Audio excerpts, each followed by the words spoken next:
HTML শব্দটাকে যদি আমরা অভ্র কিবোর্ডে লিখি তাহলে কি আসে, চলো একটু দেখে আসি। সো এটা অনেকটা হ ত ম ল এরকম হবে দেখতে। তো এই শব্দটা বাংলা একটা শব্দ হ জ ব র ল, অনেকটা এরকম দেখতে। আমরা কি জানি এটার মানে কি? এটার মানে হচ্ছে বিশৃঙ্খলা।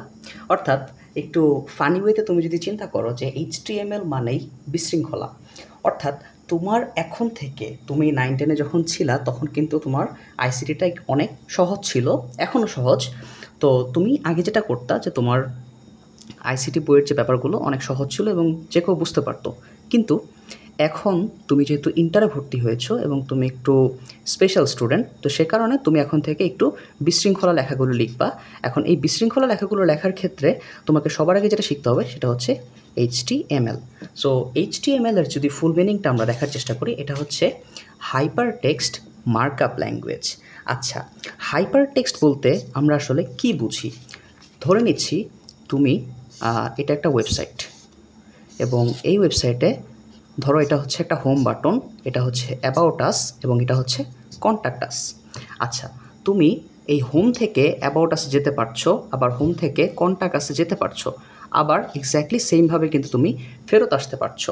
অর্থাৎ তুমি যে একটা পেজ থেকে আরেকটা পেজে যে যেতে পারছো এবং ফেরত আসতে পারছো, এই জিনিসটাই মূলত আসলে হাইপার টেক্সট।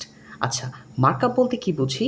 মার্কআপ বলতে যেটা বোঝা হয় যে আমরা যে এখানে কোডগুলো লিখব, অর্থাৎ এটার ভিতরে অনেকগুলো কোড আছে, যেমন কখনো H1 আছে, কখনো P আছে, কখনো BR আছে।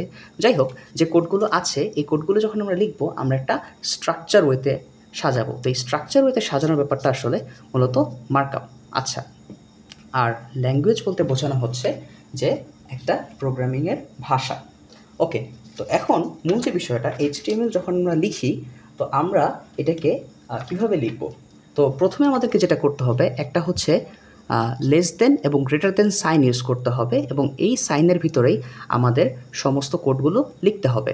তো এটার দুইটা ধাপ আছে, অর্থাৎ একটা হচ্ছে স্টার্টিং ট্যাগ, হ্যাঁ, একটা হচ্ছে স্টার্টিং ট্যাগ, স্টার্ট লিখে নিচ্ছি, আর একটা হচ্ছে এন্ড। এন্ড এবং স্টার্টের মধ্যে কিন্তু কোনো পার্থক্য নেই, জাস্ট একটা স্ল্যাশ। অর্থাৎ এই স্ল্যাশ দিয়ে তুমি যদি ডানে এবং বামে যদি ক্লোজ করে দাও, অর্থাৎ লেস দেন এবং গ্রেটার দেন সাইন ইউজ করো, তাহলে কিন্তু ব্যাপারটা এন্ডিং ট্যাগ হয়ে যাচ্ছে। আর যদি তুমি এই লেস দেন এবং গ্রেটার দেন শুধু এটা দাও, তাহলে ব্যাপারটা স্টার্টিং ট্যাগ। অর্থাৎ আমরা এখন থেকে যা লেখা লিখবো সব হচ্ছে এই দুটো ট্যাগের ভিতরে লিখবো। সো ধরে নিচ্ছি আমরা HTML-টা এটাকে আমরা এক্স্যাক্টলি আমাদের ফরম্যাটে লিখবো। তাহলে কীভাবে লেখা যায় এটাকে লিখতে হলে আমাদের প্রথমে HTML লিখতে হবে, এরপরে শুরু করতে হবে। সো এর মাধ্যমে HTML কোডটা শুরু হয়ে গিয়েছে। তাহলে শেষ করার উপায়টা কি? এই যে HTML, অর্থাৎ এই চিহ্নটার ভিতরে তুমি HTML লেখার মাধ্যমে তুমি কোডটা শেষ করে দিয়েছো। এর ভিতরে তুমি যা লিখবা সেটাই হচ্ছে তোমার HTML এর কোড। ধরে নিচ্ছি, ধরো তোমার নাম হচ্ছে সুমন। তো তুমি যদি সুমন লিখো এবং লেস দেন এবং গ্রেটার দেন সাইন ইউজ করো, এবং তুমি যদি আবার সুমন লিখে এটাকে তুমি যদি ক্লোজ করে দাও, ধরলাম তুমি এখানে ক্লোজ করে দিয়েছো, এর ভিতরে যেটা থাকবে সেটা হচ্ছে কি সুমনের জীবন বৃত্তান্ত।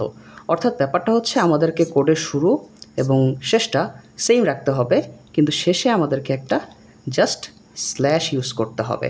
সো আশা করি এই ভিডিওতে HTML সম্পর্কে একটা ধারণা পেয়েছো, যেটার মানে হচ্ছে hyper text markup language. Hyper text বলতে কি বুঝি? আমরা একটা জায়গা থেকে আরেকটা জায়গায় মুভ করতে পারি, অর্থাৎ একটা পেজ থেকে আরেকটা পেজে মুভ করতে পারি। মার্কআপ মানে স্ট্রাকচার ওয়েতে সাজানো, আর ল্যাঙ্গুয়েজটা হচ্ছে মূলত ভাষা। সো এখন যদি তোমাকে কেউ জিজ্ঞেস করে HTML বলতে কি বুঝো, তাহলে তাকে কখনো বলো না যে এটা একটা হজবরল জিনিস। তাকে বলবা যে HTML একটা মজার জিনিস, যেটার ফুল মিনিং হচ্ছে হাইপার টেক্সট মার্কআপ ল্যাঙ্গুয়েজ।